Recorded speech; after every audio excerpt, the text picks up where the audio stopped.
क्या आपने कभी सोचा है कि महाकुंभ जैसे पुण्य अवसर पर भी कुछ ऐसा घट सकता है जो आपकी आत्मा तक को कंपा दे? क्या हो अगर किसी दिन आपको पता चले कि जिस पवित्र जल में आप स्नान कर रहे हैं, वहीं कोई आत्मा सैकड़ों वर्षों से मुक्ति की तलाश में भटक रही है।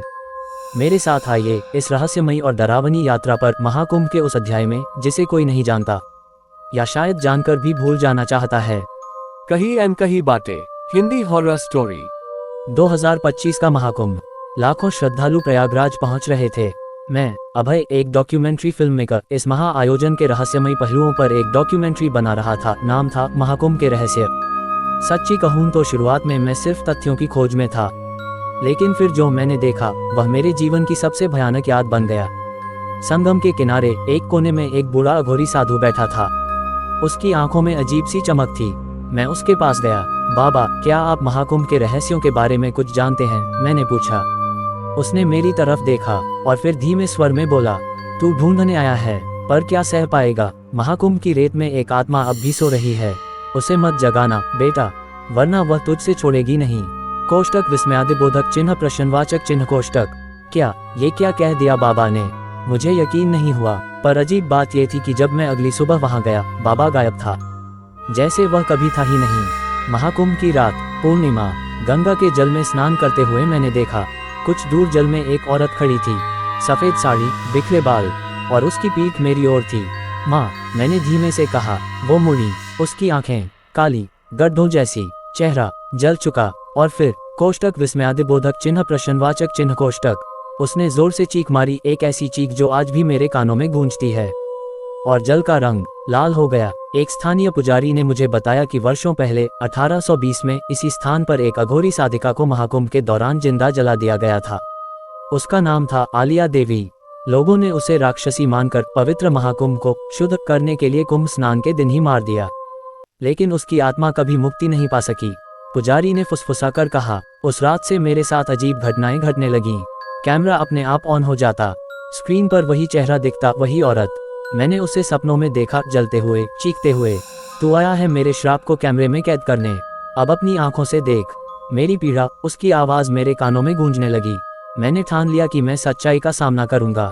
एक रात मैं अकेला संगम में उतरा, दीपक जलाया और मंत्र पढ़ने लगा। तभी जल से एक हाथ निकला। कांपते हुए मैंने देखा, वो आलिया थी, पर इस बार उसने कुछ कहा नहीं। बस मेरी कथा कह दे दुनिया से, मुझे शांति चाहिए। कोष्टक विस्मयादिबोधक चिन्ह कोष्टक। उसके आंसू गंगा जल में मिल गए और अगले ही पल वह जल में समा गई। मैंने वो डॉक्यूमेंट्री पूरी की, लेकिन वह कभी रिलीज नहीं हुई। क्यों? क्योंकि मेरी हर रिकॉर्डिंग उस आत्मा की चीख में बदल जाती थी।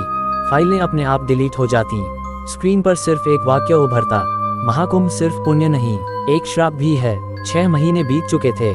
मैं सब कुछ पीछे छोड़कर हिमालय चला गया, पर नींद में अब भी वही सपना आता, जलता शरीर, गूंजती चीख और वही आवाज। मैं अब भी वही हूँ। एक रात मैंने सपना देखा, महाकुंभ का मैदान फिर से तैयार हो रहा था, पर इस बार सन्नाटा था। कहीं कोई भक्त नहीं, बस आलिया खड़ी थी और चारों ओर शव। कोष्टक विस्मयादिबोधक चिन्ह प्रश्नवाचक चिन्ह कोष्टक। मैं पसीने से भीगा हुआ उठा और तय कर लिया, मुझे वापस जाना होगा, उस आत्मा को मुक्ति दिलाने। एक स्थानीय तांत्रिक ने बताया कि संगम के नीचे एक भस्म की गुफा है। कहते हैं वहां वो आत्मा कैद है। जो वहां गया लौटा नहीं, उसने कहा। लेकिन मैं गया और जो देखा वो मेरी कल्पना से परे था। दीवारों पर अघोरी मंत्र, हड्डियों की माला और बीचों बीच एक शव अध जला हुआ। शायद वो आलिया थी। जैसे ही मैंने उसके पास दिया रखा, उसकी आंखें खुल गईं। अब तू नहीं जाएगा, आलिया ने मुझे सच बताया। मैं पवित्र थी, पर समाज ने मुझे अघोरी कहकर जलाया ताकि मेरे ज्ञान को मिटाया जा सके। तुम सब ने मुझे भूत बनाया। उसका गुस्सा वाजिब था। मैंने उसका श्राद्ध किया, गंगा में दीप बहाए, और पहली बार उसके चेहरे पर सुकून दिखा। पर जैसे ही मैं बाहर निकला, गुफा हिलने लगी और एक आवाज आई, मुक्ति उसे नहीं, तुम्हें मिली है। आज 1 साल हो गया है। लोग कहते हैं मैं बदल गया हूँ। मेरी आंखों में एक अजीब चमक है, जैसे कुछ और देख चुका हूँ। सच ये है, अब वो आत्मा मुझ में समा गई है। महाकुंभ के मैदान में जब कोई रात को अकेला भटकता है, मैं उसके पास जाता हूँ और पूछता हूँ, क्या तुम भी महाकुंभ के रहस्यों को जानना चाहते हो? कोष्टक विस्मयादिबोधक चिन्ह प्रश्नवाचक चिन्ह कोष्टक। अब मुझे फर्क नहीं पड़ता कि मैं कौन हूँ, अभय या आलिया। रात को जब मैं आईने में देखता हूँ तो कभी अपनी शक्ल नहीं दिखती, कभी एक औरत का अधजला चेहरा, कभी जलते हुए बाल, कभी खून से सना हुआ तिलक। मैं खुद से बात करता हूँ और जवाब कोई और देता है मुक्ति, वो एक धोखा है। 2025 की महाकुंभ का आखिरी दिन था। लाखों श्रद्धालु संगम में डुबकी लगा रहे थे, पर मैं जानता था जल अब पवित्र नहीं रहा। उस रात मैंने देखा जल में धीरे धीरे रक्त घुलने लगा, लोगों की आंखों से खून बहने लगा और सब एक साथ चिल्ला उठे, वो फिर आ गई। किसी ने नहीं देखा कि वो मैं ही था जो अब आलिया बन चुका था। आलिया अब हर बार एक नया शरीर तलाशती है जो उसकी पीड़ा को समझ सके, जो उसका दर्द दुनिया को सुना सके। अब उसका मकसद बदला है। वो अब सिर्फ मुक्ति नहीं चाहती, वो चाहती है न्याय। वो चाहती है कि हर बार जब महाकुंभ लगे, एक चुना हुआ व्यक्ति उसकी कथा दोहराए, और अगली बार शायद वो आप हों। मैंने प्रयागराज छोड़ दिया, पर जहाँ भी गया लोग मेरी आंखों में कुछ अजीब देखते। एक दिन एक बच्चा मेरे पास आया और बोला, चाचा जी, आपकी पीठ पर ये जले हुए हाथों के निशान कैसे हैं? मैं चौंक गया। आईने में देखा और मेरी पीठ पर सच में जले हुए हाथों के निशान थे। कोष्टक विस्मयादिबोधक चिन्ह प्रश्नवाचक चिन्ह कोष्टक। अब मुझे समझ आया, मैं अब अभय नहीं रहा, मैं आलिया का चलायमान मंदिर हूँ। अंतिम शब्द, क्या यह अंत है? धीमा, रहस्य भरा और भावुक अंत। आत्माएं मरती नहीं, वे बस शरीर बदलती हैं। महाकुंभ की गहराई में सिर्फ पवित्रता नहीं, एक दबी हुई चीख भी है जो हर डुबकी के साथ उभरती है।